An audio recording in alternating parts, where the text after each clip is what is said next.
Okay, ladies and gentlemen, today we're going to focus on DBQ writing and how to write, an effective DBQ essay. So I'm going to kind of start with some basic stuff, walk you all the way through the process of all the different elements that are necessary in a DBQ. So hopefully this should set you up nice and perfect for, your essay that's going to be due in the upcoming weeks. There is quite a bit involved in DBQ writing for the AP US History exam.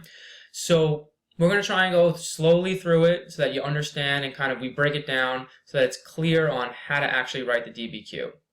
So we started this whole process in class. What we did on, I believe, Wednesday in class, when we looked at slavery and we were looking at a sample DBQ, that first step, that reading and analysis of the documents, writing the inferences from each document, and then the next step of trying to formulate outside information that you think relates to the question, that's really the first step in DBQ writing, is reading, analyzing, coming up with inferences. So we're really not going to go over that again. So that's something that you have to understand. That's step one. Step one is reading, analysis, inferences, and then jotting down outside information that you think correlates to the documents. What we're going to focus on in this screencast is actually how to write the DBQ itself. So how to cite the sources, how to use the information from the documents effectively to write a full DBQ essay. So when you look at, all right, a little bit of technical difficulties. My clicker is not working, so we're just going to have to kind of do it the old-fashioned way. I'll use the keyboard. So when you look at writing the DBQ, everything stays the same. So when you think about what carries over from your long response essay writing, the kinds of questions you're going to get asked, how to organize the paragraphs using Persia, what I expect from you in a thesis statement, a topic sentence, doing synthesis in the essay, setting historical context, all of those things stay the same. Okay, so there's a reason we did what's known as the long response essay first, because it sets the framework, okay? All of those writing skills, how to do an introduction, how to write an effective thesis statement, none of that changes when you're doing a DBQ essay. The thing that changes is there's some additional things that you have to do in a DBQ. But the basic things that we've already learned about essay writing, they stay the same, okay? So just keep that in mind. Remember that. All the things you've already learned about essays and formulating them and setting them up and what good historical analysis and detail you need, they stay the same in a DBQ. Now, new skills, new DBQ writing skills. So the first one is citing and using the documents. Second one is what the AP calls sourcing the documents. And I'll explain exactly what that means. And the third one is just kind of like balancing your outside information with using the documents. So we're going to jump into it and we're going to start with citing and using the documents. So the first thing you want to understand here when you're using documents for this, for the AP DBQ, for some of you, you're going to have to forget how you use them in your past classes. Those of you who are coming from AP classes, you probably have a much better idea of how to use the documents. Those of you coming from a Regents-based class, some of the skills and some of the ways that they taught you how to actually use the documents, we're going to kind of say that it's not acceptable to use them that way. So we want to make sure that you understand this and you're clear on how to use the documents. So we're going to use a sample document, the same one that we used for your slavery DBQ that we did in class. This is document A from that. So if you want to pull that up and pull it out of your notes to take a look at it and read along, you can do that. It's here in full on the screen for you guys. So we're going to use this as our example. So just like we did in class, the first thing you have to do is come up with inferences. The reason you're doing this, these connections, these analysis of the document, it's one, testing to see if you understand it. So as you're reading through the documents, you're trying to see, like, do I understand what this document means? But the AP expects you to go a little bit deeper and to kind of, to really be able to analyze it and make some connections to the historical context or to just the larger history as a whole. So you're shooting for inferences. Now, how do you actually use the document? How do you cite the document when you're writing? So I want to give you guys an example of what to do. So simply you take one of your inferences and you use it in your essay. So for example, the British attempted to undermine the cash crop economy of the southern colonies by enticing slaves with the promise of freedom for enlisting in the British Army. And then simply what you do, you use what's called parenthetical citations. You put document A in the parentheses before you put your period, so that the reader knows this is where you're getting your information from. This is the document you're citing that you got information from. Now, what I don't want to see you guys do, which is very common, especially in a Regents class, maybe even a lot of you guys who come from an AP class, this is the way I want you to cite the documents. What I don't want to see, which is an ineffective way of using the documents, is simply picking a quote out of the document and saying something like, in document A, it states, and then you quote, I do require every person capable of bearing arms to resort to His Majesty's standard. That is not an effective use of the documents. It shows no understanding of the documents, no interpretation of the document. So we're going to make it a rule in our class as far as using documents. Do not quote from the documents. Because when you quote from the documents, you fall into the trap of having no interpretation of the document, just using like these big block quotes. So I do not want to see quotes. I want to see your understanding of the document. You telling me what it means in your own words. That is using the document. Okay? What I also don't want to see, I don't want to see you referring to the documents by saying, in document A it states, or in document B it says X, Y, and Z. I don't want to see you guys writing like that because it's not an effective style of citation and effective use of the documents. So use the parenthetical citations, use your own words, your own interpretation, your own understanding of the document. Let your own voice come through while you're writing. Okay, sourcing the documents. So this is something that may be new to you guys, it may not be new to you. So the AP calls it sourcing the document. So when you source a document, you have a few ways you can do it. So there's 4 ways you can source the document. Okay, you do not have to do all 4 ways for all of your documents. You really only have to do one. So it's a point of view, or author's purpose, or setting the historical context, or explaining the intended audience. It's not all of them. Okay, so that's important to understand. So when you're looking at analysis of the documents, it's one of these things you have to do for sourcing the document. Okay? Now, as far as numbers are concerned, you have to use all the documents. Sourcing the documents, you only have to do this for 4. So for 4 documents. So make sure you write that down and it's clear to you.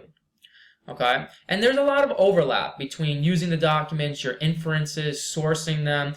Hopefully you'll be able to see that sometimes, like, your inferences are one of these things. It is, sourcing the document. It contains point of view. It contains author's purpose within it. Okay? But just so you're clear, you need to use all the documents given to you on a DBQ.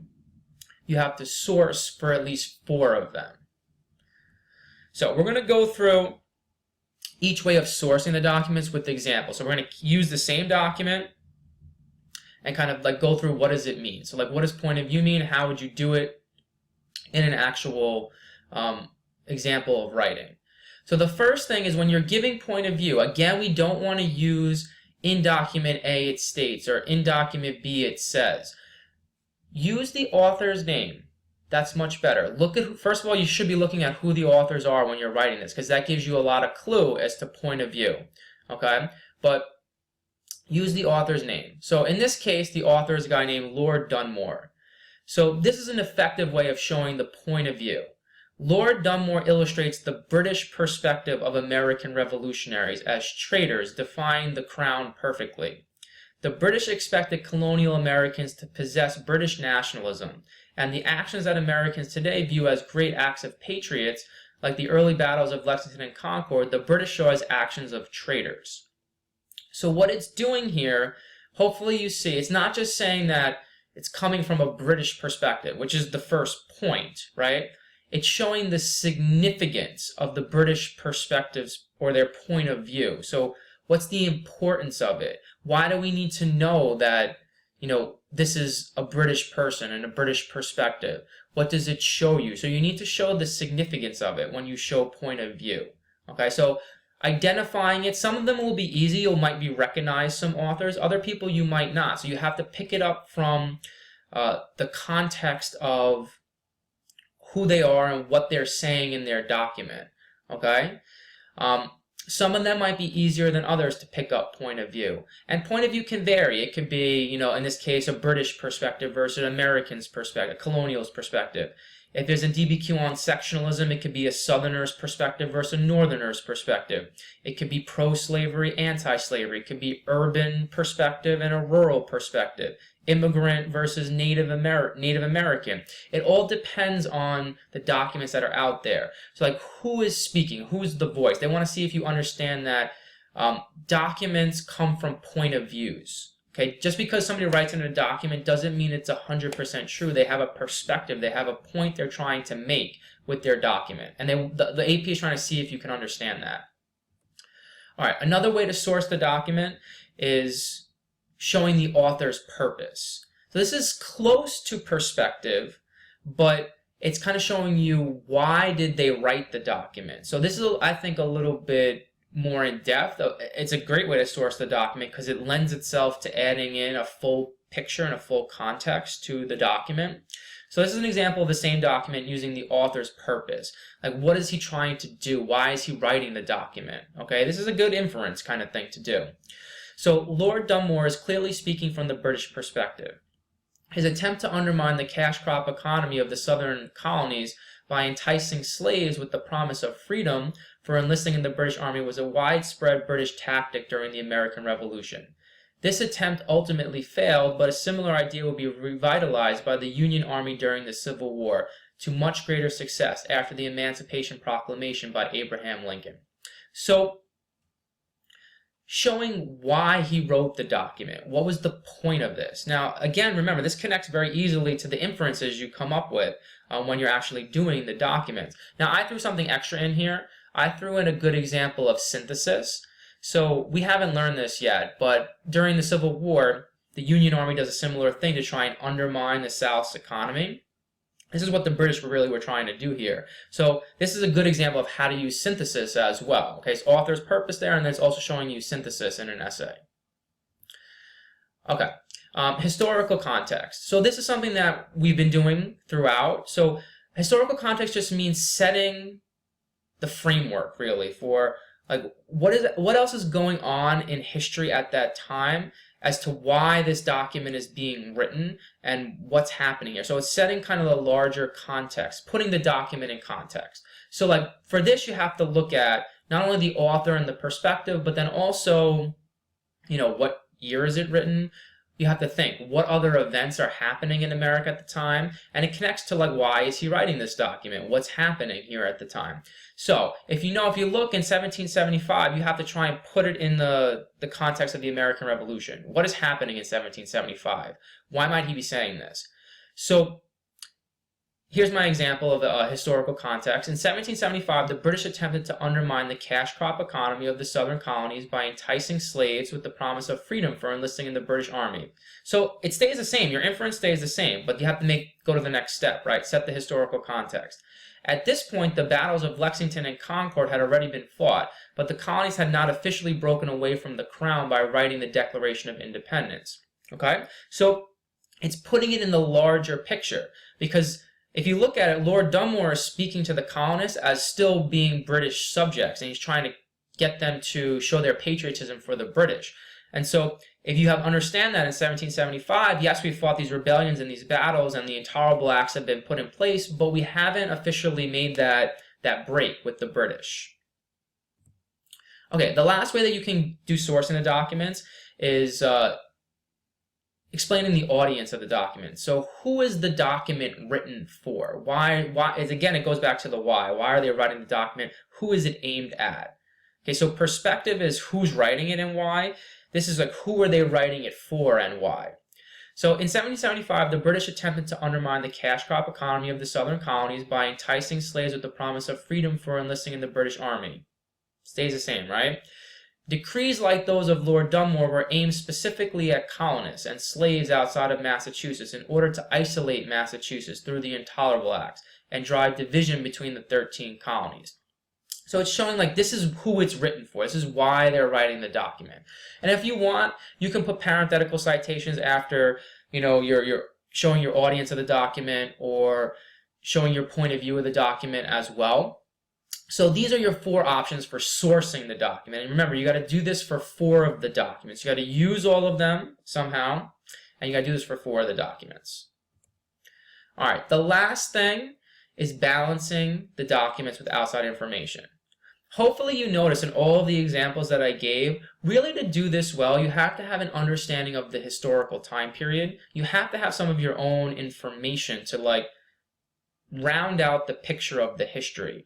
Because just using the documents, they're kind of isolated. You won't really understand it. So again here, if you take the same inference I've been using, and then you kind of like round out what's happening in the history, right, with the Intolerable Acts, and how it's affecting it, the Second Continental Congress, the Declaration of Independence. When you write these DBQs, you want a nice balance of using the documents and your own knowledge. Because when you have your own knowledge, it does the other things that they want you to do with the documents. It sets the historical context. It gives some insight into the perspectives. So the key here, one trap that people fall into when they do a DBQ is they forget all of the knowledge they already have about the time period, about the topic. Don't forget, that's why that step we did in class, that generating a list of outside information, is a key step. Because when you do that, it'll jog your memory as to what you already know, and it helps to kind of put it into the essay and kind of formulate, a nice response. All right, I'm going to leave you guys with this cartoon, which I think is fitting. Okay, I'm giving you this essay. Really, I have 2 full weekends to work on. You have plenty of time. It's going to be due like Monday or Tuesday of the following week. Don't be this person in the cartoon. Do not procrastinate. Take some initiative. I will read your essay ahead of time. I will give you feedback. If you're willing to make that effort and do it, I will meet with you and have conferences. But you have to do it. You can't wait till 3 a.m. on the night before the essay is due to start to work on it. You got to do it ahead of time. Okay? So get started, and good luck with your DBQ.